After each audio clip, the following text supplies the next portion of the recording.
ابھی کچھ دنوں قبل کرناٹک کے کسی علاقے میں ایک 300 سال پرانی مزار شریف کو شہید کیا گیا تو صاحب مزار کا جسم بالکل صحیح و سلامت تھا۔ ویڈیو بھی خوب وائرل ہوا ہے سوشل میڈیا پر اور لوگوں نے خوب اسے شیئر بھی کیا، لیکن اسی ویڈیو کو لے کر اسی صاحب مزار کے حوالے سے یہ بدعقیدہ مولوی اپنے حسد و جلن میں کیا بک رہا ہے، آپ حضرات باغور سنیں کہ ان کے دلوں میں اللہ والوں کے لیے کتنی جلن اور کتنی حسد موجود رہتی ہے، اور جو ہے اللہ والوں کا جسم صحیح و سلامت نکلتا ہے تو ان کے کیا جملے ہوا کرتے ہیں، اور اپنے جملے میں بک رہا ہے کہ اگر کسی کافر کا جو ہے اس طریقے کے جملے جو ہیں اس کا میں مفہوم بتا رہا ہوں کہ اگر کسی بدعقیدہ کا یا کسی کافر کا جو ہے جسم صحیح و سلامت نکلا ہے تو کیا وہ صحیح ہو جائے گا؟ یعنی ایک اللہ والے کا جسم صحیح و سلامت نکلا ہے اس کو وہ فرعون کے ساتھ بھی جوڑ رہا ہے۔ آپ حضرات اس ویڈیو کو ملاحظہ فرمائیے۔ اور ابھی 2 روز پہلے میرے پاس ایک فون آیا کرناٹک سے، میں نے نہیں دیکھا، شاید آپ لوگوں میں بہت سے لوگ دیکھے ہوں گے کہ وہاں سے ایک کلپ چلائی گئی کہ ہبلی میں، اس کے ہبلی یا آس پاس میں ہبلی کے ایک قبر کھودی گئی، کئی سالوں پرانی قبر یا کچھ قریب کی ہے، جو بھی ہے، سال بہرحال ہو چکے کچھ، تو کہہ رہے ہیں کہ اس کی نمائش کی جا رہی ہے کہ دیکھو یہ اتنے اچھی حالت میں ان کی لاش ہے، اور بقول ان کے جو سائل تھے کہ وہ قبر پرستوں اور اس سلسلے کے لوگ تھے، تو اب یہ تاثر دیا جا رہا ہے کہ دیکھیے ان کی لاش اتنے دنوں کے بعد بھی ٹھیک ٹھاک ہے، تو مطلب یہ حق ہے، اور ہمارے یہاں کی قوم ایسی چیزوں پہ بہت جلدی ایمان لے آتی ہے۔ کسی نے کہا علماء میں سے کہ ابھی بھی کوئی اگر شخص نبوت کا دعویٰ کرے تو کچھ نہ کچھ ایسے بیوقوف رہیں گے جو اس کے پیچھے چلنے لگیں گے۔ ان کے پاس اصول ہے، میں نے کہا نا اصول نہیں ہے، حق اور ناحق کو پہچاننے کا، صحیح اور غلط کی تمیز کرنے کا ضابطہ آپ نے شریعت سے سیکھا ہی نہیں، کس بنیاد پر کسے ماننا ہے، کس بنیاد پر کسے نہیں ماننا ہے۔ یہ جو میں ایک جملہ کہہ رہا ہوں، ایک سوال اٹھا رہا ہوں، یہ بہت سارے مسائل سے جڑا ہوا ہے۔ ہمارے یہاں بہت ساری چیزیں آج کل جو چل رہی ہے اور نوجوان اس میں پریشان ہے، لگا ہوا رہتا ہے، وقت کو ضائع کرتا ہے، اپنے قیمتی لمحات کو جس میں وہ بہت ساری مفید چیزیں سیکھ سکتا ہے، وہ ان فضولیات میں لگا رہتا ہے اس کے بجائے۔ تو اب انہوں نے سوال کیا مجھ سے کیا اس کے بارے میں کیا کیا جائے، تو میں نے ان کو بتایا کہ اولاً یہ کوئی اصول کی بات نہیں ہے، پہلی بات یہ خبر صحیح ہے کہ نہیں اس کی تصدیق کرو۔ اب تھوڑی دیر کے لیے مان لیا جائے کہ یہ خبر صحیح ہے، تو کیا اگر کسی غلط آدمی کی لاش اچھی حالت میں کچھ سالوں بعد مل جائے تو قرآن حدیث یا اصول میں کچھ ایسا کہیں لکھا ہے کہ ایسا ہونے پر اس کا منہج، اس کا دین، اس کا طریقہ صحیح مان لیا جائے، وہ حق پر ہے، جنتی ہے؟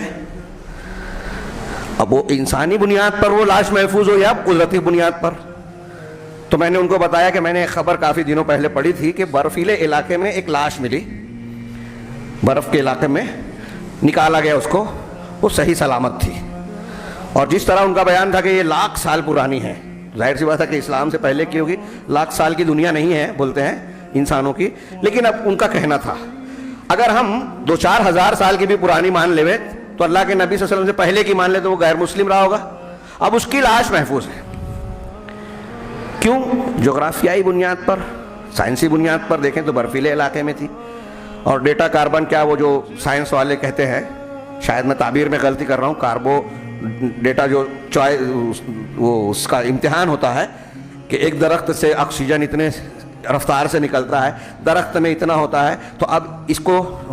زمین میں گڑا ملا تو دیکھا جائے کہ ابھی اس میں کتنی مقدار موجود ہے، تو اس کا مطلب اس میں سے اتنا نکل چکا ہے، اتنا نکلا تو اتنا دن لگا ہوگا، لہٰذا یہ اتنا پرانا ہے۔ اس طرح کسی پتھر کو کس زمانے کا ہے، درخت کو، خون کو، ہماری شخصیت کو، کوئی لاش اور قتل ہوا ہے اس کو لوگ پرکھتے ہیں، ٹیسٹ کرتے ہیں، تو بتایا کہ وہ جو لاش ہے اتنے سالوں پرانی ہے۔ تو میں نے کہا کہ اب اس کی بنیاد پر یہ ڈھونڈا جائے کہ وہ بہت بڑا بزرگ عالم ہے، اس کو ولی مان لیں، یہ اس کی بات ہے۔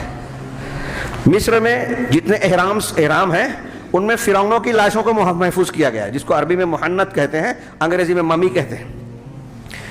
محنت کی بھی لاشیں ہیں، تو ان کی لاشیں محفوظ ہیں، تو کیا وہ وارثہ ہو گئے، صالحین میں سے ہو گئے، اولیاء ہو گئے؟ ان کی لاش ہمیں دکھائی دے رہی ہے اس میں، اب اس میں طریقہ انہوں نے کیا، آج وہ ٹیکنالوجی نہیں ہے، اس میں لوگ بتاتے ہیں کہ ہاں وہ ایسا بنایا گیا کہ اس میں ہوا نہیں جاتی اور اس کے جسم میں سڑنے والے مادے نکال لیے کے لیے، یہ بتاتے ہیں، آج ویسے محفوظ نہیں کر سکتے، یا نہیں کر پاتے. لوگوں کے پاس وہ ٹیکنالوجی نہیں ہے جو فرائنا کے پاس تھی, اس زمانے میں تھی. لینن کی لاش کو رشیا والوں نے محفوظ کیا, ابھی جلدی اس کو توڑ پھوڑ کے کچھ سالوں پیشتر روس جب ٹوٹا تو اس کو بھی توڑا. ہاں, معاشی پریشانی کے حالت میں اس کی لاش کے لیے جو محفوظ رکھنے کا جو پورا سامان کیا, کہا کہ پر ڈے کئی لاکھ روبل خرچ ہو رہا تھا. تو کون اتنا برداشت کرے, اس کی لاش کو توڑو پھوڑو اور ٹھکانے لگاؤ. تو میرا سوال, میں نے کہا کہ یہ سوال ہے کہ کیا لاش اگر محفوظ ہو تو یہ اس کی دلیل ہے, ایسا کوئی اصول ہے؟ ہاں, ایسی اور بھی کچھ پہلو میں نے پیش کیے. اور پھر آنے کے بعد میں نے فون کیا ایک جگہ, پوچھا تو انہوں نے بتایا کہ یہ نیوز فیک ہے. جب وہ کھدائی ہوئی تو وہاں کنکال نکلا, ہڈیاں, لیکن انہوں نے یہ کیا کہ ان ہڈیوں پر ہرا کپڑا پہنا دیا اور لپیٹ دیا, دور سے دیکھنے پر ایسا لگتا ہے کہ وہ لاش ہے. یہ ہمارے یہاں لوگوں کا طریقہ ہے. ہاں, اور آج میں بار بار ابھی یہ باتیں دہرا رہا ہوں, ہمارے دروس چل رہے ہیں اس پر کہ ہمارے یہاں یہ کاروبار دین کا, شرک کا کاروبار چلانے کے لیے کہ فلاں بزرگ فلاں بابا اتنے پہنچے ہوئے ہیں, ان کے الٹے سیدھے واقعات اور ایسی چیزیں بیان کی جاتی ہیں ان کے بارے میں جو قرآن و حدیث کی تعلیم کے بالکل خلاف ہے. اللہ تبارک و تعالیٰ کی خصوصیات میں سے جو ہے وہ بزرگوں میں ثابت کیا جاتا ہے.